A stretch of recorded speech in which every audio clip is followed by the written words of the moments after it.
রাঙামাটির রাজস্থলী উপজেলার ৩ নং বাঙালহালিয়া ঋষি আশ্রম থেকে অপহৃত ও ধর্মান্তরিত এক তরুণীকে উদ্ধারের ঘটনায় স্থানীয় বাঙালহালিয়া বাজারে তীব্র ক্ষোভ, মানববন্ধন ও প্রতিবাদ সমাবেশ অনুষ্ঠিত হয়েছে।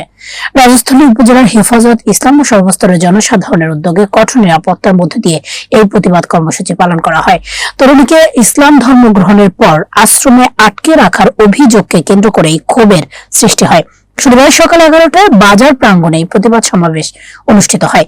এতে প্রধান বক্তা হিসেবে বক্তব্য রাখেন হেফাজত ইসলামের যুগ্ম মহাসচিব মাওলানা মীর ইদ্রিস নদভী। তিনি প্রশাসনকে 4 দিনের আলটিমেটাম দিয়ে বলেন, আগামী 4 দিনের মধ্যে বাঙালহালিয়া সনাতন ধর্মাবলম্বী ঋষি আশ্রমের মদতদাতা, সন্ত্রাসী ও ইসলাম বিরোধী শ্রীমৎ সনাতন ঋষি মহারাজকে গ্রেফতার করে আইনের আওতায় এনে দৃষ্টান্তমূলক শাস্তি দিতে হবে। অন্যথায় হেফাজত ইসলামের পক্ষ থেকে আরো বৃহত্তর আন্দোলন ঘোষণা করা হবে। উল্লেখ্য, দীর্ঘ 2 মাস নিখোঁজ থাকার পর চন্দ্রঘোনা থানা পুলিশ রাজস্থলী উপজেলার বাঙালহালিয়া এলাকার ঋষি আশ্রম থেকে ওই তরুণীকে উদ্ধার করে।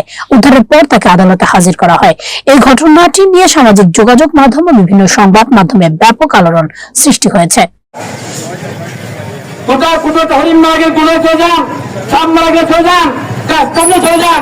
যখন মুসলমানের রক্ত হয় তখন আপনার মান্যত অপেক্ষা করেন, দেখতে পারে না, কোন মান্যত হবে না।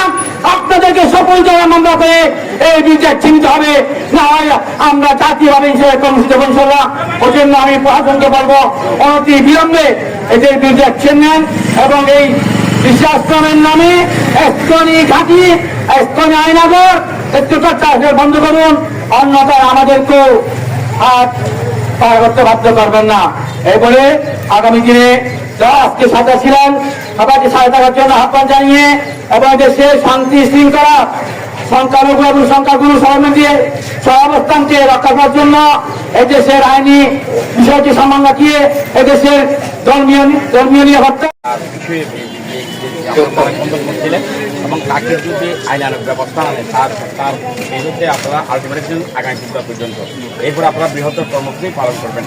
সুতরাং আপনাকে কোনো কাউকে কি স্মারকলিপি দিবেন উপজেলা প্রশাসন অথবা জেলা প্রশাসন? আমি জেলা প্রশাসন আমরা সারা বাংলাদেশ থেকে মুসলিমদেরকে তুলে এনে, অপহরণ করে তুলে এনে তারা এখানে আটক রেখে নির্যাতন করে দিনের পর দিন তাদেরকে অনাহারে বিনা চিকিৎসায় আটক করে অত্যাচার করে